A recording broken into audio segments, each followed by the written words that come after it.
नमस्कार किसान भाइयों। क्या कभी आपने खेत की मेड़ पर बैठकर सोचा है कि जिस जमीन से हमारे दादा और परदादा बिना किसी रासायनिक खाद्य के सोना उगाते थे, आज वही खेत में बोरियां भर के यूरिया और डीएपी डालने के बाद भी बंजर क्यों होता जा रहा है? क्यों हर साल खेती की लागत बढ़ती जा रही है और मुनाफा घटता जा रहा है? हम दोष देते हैं मौसम को, हम कोसते हैं अपनी किस्मत को या फिर बाजार के भाव को। लेकिन किसान भाइयों, कड़वा सच यह है कि सबसे बड़ा दोष हमारी अपनी मिट्टी का है। हमारी मिट्टी, जो हमारी माँ है, वो आज बीमार है, वो आईसीयू में है। और एक बीमार माँ अपने बच्चे का पेट कैसे भर सकती है? स्वागत है आप सभी का भारत के सबसे विश्वसनीय खेतीबाड़ी चैनल टेक्निकल एग्रीकल्चर पर। आज का यह वीडियो कोई आम वीडियो नहीं है, यह एक खेती की गीता है, यह एक मास्टर क्लास है। आज के इस वीडियो में हम मिट्टी के उस विज्ञान को बहुत ही सरल भाषा में खोलकर रख देंगे, जिसे समझकर आप अपनी बंजर और कमजोर जमीन को भी मक्खन जैसा मुलायम और सोने जैसा कीमती बना सकते हैं। आज हम जानेंगे कि रेतीली मिट्टी में खाद क्यों नहीं रुकती, काली मिट्टी पत्थर क्यों बन जाती है, लाल मिट्टी में फसल क्यों सूखती है। हम जानेंगे कि कैसे आप घर पर ही मुफ्त में मिट्टी की ताकत बढ़ा सकते हैं और वो कौन सी 5 गलतियां हैं जो आपको बर्बाद कर रही हैं। तो अपनी कुर्सी की पेटी बांध लीजिए, कागज और कलम उठा लीजिए, क्योंकि अगले कुछ मिनट आपकी खेती का इतिहास और भविष्य दोनों बदलने वाले हैं। किसान भाइयों, सबसे पहले हमें यह समझना होगा कि मिट्टी केवल धूल, रेत या कंकड़ नहीं है। मिट्टी एक जीवित प्रणाली है। एक स्वस्थ मिट्टी के एक चम्मच में इतने सूक्ष्म जीवाणु, इतने बैक्टीरिया और फंगस होते हैं जितनी पूरी दुनिया में इंसानों की आबादी भी नहीं है। ये जीवाणु ही आपके असली मजदूर हैं। आप जो खाद डालते हैं उसे ये जीवाणु खाते हैं, पचाते हैं और फिर पौधे को खिलाते हैं। लेकिन पिछले 30-40 सालों में हमने क्या किया? हमने अंधाधुंध रसायन डाले, हमने कीटनाशक डाले और हमने इन करोड़ों मित्र जीवाणुओं को मार डाला। नतीजा यह हुआ कि हमारी मिट्टी का जैविक कार्बन यानी ह्यूमस खत्म हो गया। आज भारत की अधिकतर जमीनों में जैविक कार्बन 0.3% से भी कम रह गया है, जबकि अच्छी फसल के लिए यह कम से कम 0.8 से 1% होना चाहिए। जब तक जैविक कार्बन नहीं बढ़ेगा, आप चाहे खेत में हीरा मोती पीस कर डाल दें, आपकी फसल कमजोर ही रहेगी। तो आइए सबसे पहले जानते हैं इस जैविक कार्बन को वापस लाने के 3 सबसे शक्तिशाली और पक्के उपाय। उपाय नंबर 1, हरी खाद, ग्रीन मैन्योर का सही विज्ञान। आज के समय में जब पशु कम हो गए हैं और गोबर की खाद मिलना मुश्किल है, तो हरी खाद किसान का सबसे बड़ा ब्रह्मास्त्र है। लेकिन इसे करने का सही तरीका 90% किसान नहीं जानते। ध्यान से सुनिए। आपको मई या जून के महीने में जब खेत खाली हो, तब ढैंचा या सनई की बुवाई करनी है। प्रति एकड़ 15 से 20 किलो बीज पर्याप्त है। जादू तब होता है जब यह फसल 40 से 45 दिन की होती है, जब पौधा कोमल हो, हरा हो और उसमें बस इक्का दुक्का फूल आने शुरू हुए हों। यही वो समय है जब उसमें सबसे ज्यादा नाइट्रोजन होती है। इस समय आपको रोटावेटर या कल्टीवेटर चलाकर इसे खेत की मिट्टी में ही काट काट कर मिला देना है। मिलाने के बाद खेत में पानी भर दें। अगर संभव हो तो पानी के साथ 10 किलो यूरिया या थोड़ा वेस्ट डीकंपोजर डाल दें। इससे वह हरी खाद जल्दी सड़ती है। किसान भाइयों, यह एक प्रक्रिया आपके खेत को उतना नाइट्रोजन देती है जितना 25 से 30 बोरी यूरिया भी नहीं दे सकता। यह मिट्टी को स्पंज की तरह मुलायम बना देती है, जिससे जड़ें गहराई तक जाती हैं। उपाय नंबर 2, गोबर की खाद और ट्राइकोडर्मा का संगम। ज्यादातर किसान भाई क्या गलती करते हैं? वो सीधे घुड़े से कच्चा गोबर उठाते हैं और खेत में डाल देते हैं। यह फायदा कम और नुकसान ज्यादा करता है। कच्चे गोबर में दीमक के अंडे होते हैं, खरपतवार के बीज होते हैं। आपको हमेशा पकी हुई खाद डालनी है। खाद को पकाने का तरीका सुनिए। गोबर के ढेर को छाया में इकट्ठा करें, उसमें नमी बनाए रखें और सबसे जरूरी बात, उसमें ट्राइकोडर्मा मिलाएं। ट्राइकोडर्मा एक मित्र फफूंद है, एक ऐसा फंगस जो मिट्टी के दुश्मन फंगस को खा जाता है। जब आप ट्राइकोडर्मा मिली हुई खाद खेत में डालते हैं तो यह मिट्टी में फैल जाता है। इसके बाद आपके खेत में जड़ गलन, उकठा रोग या तना सड़ने की बीमारी कभी नहीं आएगी। 1 एकड़ में कम से कम 2 ट्रॉली पकी हुई खाद साल में एक बार जरूर डालें। उपाय नंबर 3, जीवामृत जीवामृत मुफ्त का खजाना। अगर आप गरीब किसान हैं, आपके पास पैसा नहीं है, तो चिंता मत कीजिए। कुदरत ने आपको जीवामृत दिया है। यह मिट्टी में सोए हुए बैक्टीरिया को जगाने का अलार्म है। इसे बनाने के लिए आपको चाहिए एक प्लास्टिक का ड्रम, उसमें 200 लीटर पानी भरें।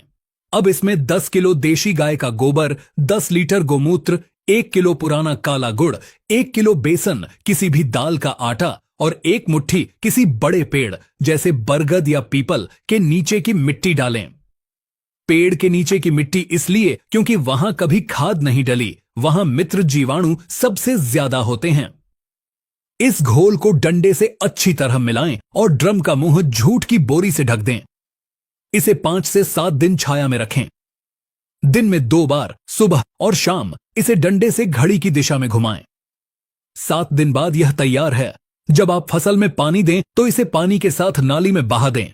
यह जीवामृत खेत में जाकर करोड़ों बैक्टीरिया की फौज खड़ी कर देगा। यह मिट्टी को इतना ताकतवर बना देता है कि केंचुए अपने आप वापस लौट आते हैं। और जहां केंचुआ है, वहां किसान को हल चलाने की भी जरूरत कम पड़ती है। अब हम वीडियो के उस हिस्से में आ गए हैं जो बहुत तकनीकी है। हर मिट्टी का स्वभाव अलग होता है। जैसे हर इंसान को एक ही दवाई नहीं दी जा सकती, वैसे ही हर खेत का इलाज अलग है। आइए विस्तार से जानते हैं। 1. रेतीली मिट्टी, सैंडी सॉइल, समस्याएं और समाधान। रेतीली मिट्टी वाले किसान सबसे ज्यादा परेशान रहते हैं। इसे प्यासी मिट्टी भी कहते हैं। समस्या, इसके कण बहुत बड़े होते हैं, इसलिए यह पानी को रोक नहीं पाती। आप अभी पानी देंगे, 2 घंटे बाद खेत सूखा। आप यूरिया डालेंगे, वो पानी के साथ बहकर पाताल में चला जाएगा, पौधे को कम मिलेगा। पोषक तत्वों की कमी। रेतीली मिट्टी में सल्फर, गंधक, मैग्नीशियम और पोटाश की भारी कमी होती है। समाधान और इलाज। सबसे पहले इस मिट्टी में तालाब की मिट्टी या चिकनी मिट्टी डलवाएं। यह मिट्टी के कणों को बांधेगी। रेतीली मिट्टी में रासायनिक खाद कभी भी एक बार में न डालें।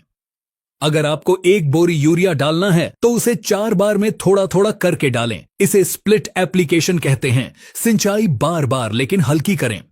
स्प्रिंकलर या फव्वारा सिंचाई इस मिट्टी के लिए वरदान है। इस मिट्टी में ह्यूमिक एसिड का प्रयोग जरूर करें। यह जड़ों का विकास करता है और खाद को पकड़कर रखता है। 2. चिकनी या काली मिट्टी, क्ले ब्लैक सॉइल, समस्याएं और समाधान। चिकनी या काली मिट्टी बहुत उपजाऊ होने के बावजूद कई गंभीर समस्याएं पैदा करती हैं। इस मिट्टी में पानी का निकास ठीक से नहीं हो पाता, जिससे अधिक नमी होने पर फसलों की जड़ें ऑक्सीजन के अभाव में घुटने लगती हैं और सड़ने लगती हैं। सूखने पर यह मिट्टी बहुत सख्त हो जाती है और दरारें पड़ जाती हैं, जिससे जड़ों का फैलाव रुक जाता है। हवा का संचार कम होने और मिट्टी का पीएच प्रायः क्षारीय होने के कारण जिंक और आयरन जैसे सूक्ष्म पोषक तत्व मिट्टी में मौजूद होते हुए भी पौधों को उपलब्ध नहीं हो पाते। इन समस्याओं के समाधान के लिए खेत में उचित जल निकासी हेतु नालियों या रिज फरो पद्धति का प्रयोग करना चाहिए। गर्मियों में 2 से 3 वर्ष में एक बार गहरी जुताई करने से मिट्टी की सख्त परत टूटती है और वायु संचार सुधरता है। मिट्टी की संरचना सुधारने के लिए मिट्टी परीक्षण के आधार पर प्रति एकड़ लगभग 4 से 5 क्विंटल जिप्सम डालना लाभकारी होता है। साथ ही 8 से 10 टन गोबर की खाद, वर्मी कंपोस्ट या हरी खाद मिलाने से मिट्टी भुरभुरी बनती है। जिंक की कमी होने पर जिंक सल्फेट तथा आयरन की कमी में पत्तियों पर छिड़काव करके काली मिट्टी की इन कमियों को प्रभावी रूप से सुधारा जा सकता है। 3. लाल मिट्टी, रेड सॉइल, समस्याएं और समाधान। यह मिट्टी अक्सर पथरीले या पठारी इलाकों में मिलती है। समस्या, इसका लाल रंग आयरन ऑक्साइड के कारण होता है।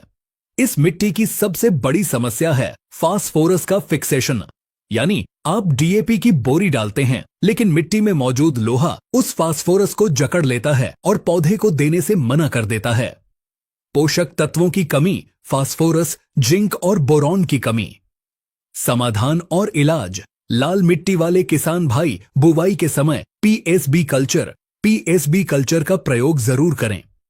यह एक बैक्टीरिया है जो मिट्टी में जमे हुए फास्फोरस को घोलकर पौधे को देता है। बीज को इससे उपचारित करें।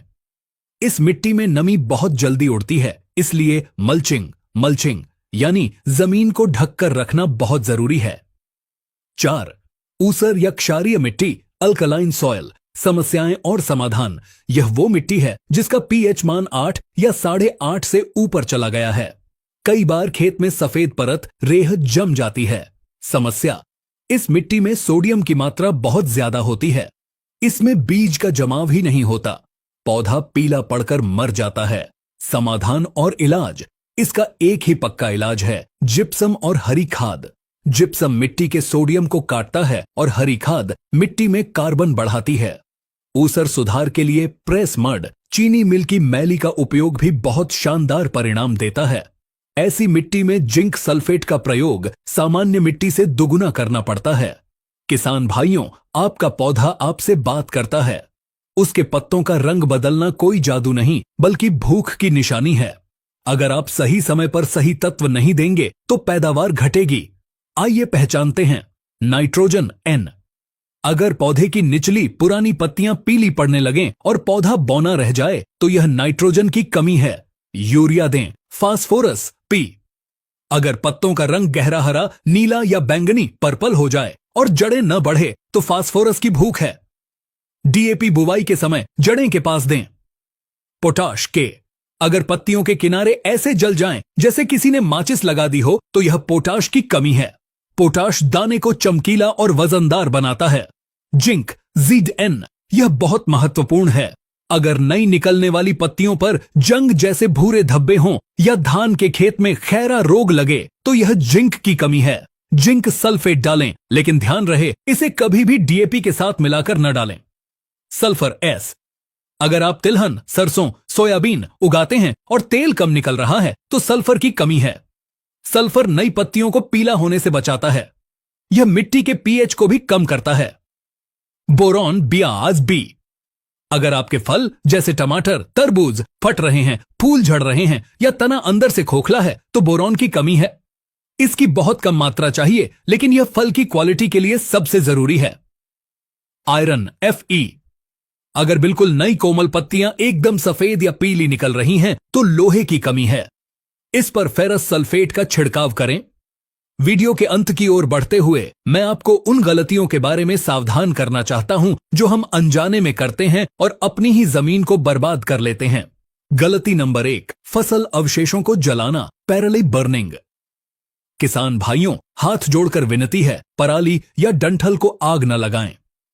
जब आप खेत में आग लगाते हैं तो मिट्टी की ऊपरी सतह पर मौजूद सारे मित्र कीट, केंचुए और बैक्टीरिया जलकर राख हो जाते हैं। आपने अपनी ही सेना को मार दिया। इसे वेस्ट डीकंपोजर से सड़ाएं, जलाएं नहीं। गलती नंबर 2, बिना जांच के खाद डालना। बीमार होने पर हम डॉक्टर को खून की जांच कराते हैं, वैसे ही खाद डालने से पहले मृदा स्वास्थ्य कार्ड, सॉइल हेल्थ कार्ड जरूर बनवाएं। हो सकता है आपके खेत में पोटाश पहले से ही बहुत हो और आप बेकार में पोटाश डालकर पैसा बर्बाद कर रहे हों। गलती नंबर 3, गलत रसायनों को मिलाना। जल्दी काम निपटाने के चक्कर में किसान अक्सर जिंक और DAP को एक साथ मिला देते हैं। यह जहर बन जाता है, दोनों पत्थर बन जाते हैं और पौधे को कुछ नहीं मिलता। हमेशा रसायनों की संगत, कंपैटिबिलिटी चेक करके ही मिलाएं। गलती नंबर 4, फसल चक्र, क्रॉप रोटेशन न अपनाना।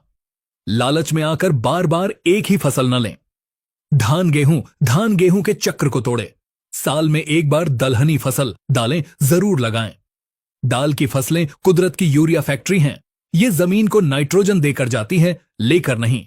गलती नंबर 5, गहरी जुताई न करना। लगातार रोटावेटर चलाने से जमीन के 6 इंच नीचे एक सख्त परत हार्ड पैन बन जाती है। जड़ें इसे तोड़ नहीं पाती। साल में एक बार मई जून की तपती गर्मी में मिट्टी पलटने वाले हल MB प्लाव से गहरी जुताई जरूर करें। इससे खेत को धूप लगती है और सख्त परत टूटती है। तो किसान भाइयों, मिट्टी को उपजाऊ बनाना एक दिन या एक रात का चमत्कार नहीं है। यह एक तपस्या है, एक प्रक्रिया है। अगर आपकी मिट्टी बीमार है तो उसे ठीक होने में समय लगेगा। आज से ही संकल्प लें, हम हरी खाद और गोबर की खाद का उपयोग बढ़ाएंगे। हम जीवामृत जैसे देसी नुस्खों को अपनाएंगे। हम मिट्टी की जांच के आधार पर ही रासायनिक खाद डालेंगे। हम सूक्ष्म पोषक तत्वों जैसे जिंक, बोरॉन और सल्फर को नजरअंदाज नहीं करेंगे।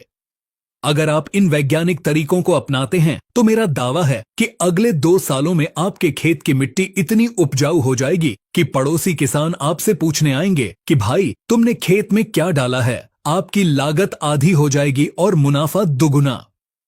हमें उम्मीद है कि टेक्निकल एग्रीकल्चर की यह विस्तृत और गहरी जानकारी आपको पसंद आई होगी। इस वीडियो को बनाने में बहुत मेहनत और रिसर्च लगी है। अगर आपको इससे 1% भी फायदा हुआ हो तो वीडियो को लाइक जरूर करें। और हां, इस ज्ञान को अपने तक सीमित न रखें। इसे व्हाट्सएप ग्रुप्स में, फेसबुक पर अपने किसान दोस्तों के साथ शेयर करें। शायद आपका एक शेयर किसी किसान भाई की डूबती खेती को बचा ले। इस प्रकार की जानकारी हम फेसबुक और इंस्टाग्राम पर भी डालते हैं, तो वहां भी हमें फॉलो कर लीजिए। लिंक नीचे है। नीचे कमेंट बॉक्स में हमें बताएं कि आपके क्षेत्र में कौन सी मिट्टी है और आप कौन सी समस्या का सामना कर रहे हैं। हम हर कमेंट का जवाब देने की कोशिश करेंगे। चैनल को सब्सक्राइब करें और घंटी का बटन दबाएं ताकि अगला वीडियो आप मिस न करें। जल्द ही मिलते हैं एक और बेहतरीन जानकारी के साथ। तब तक के लिए खेत में पसीना बहाते रहें, अपनी मिट्टी की सेवा करते रहें। जय हिंद, जय भारत, जय किसान।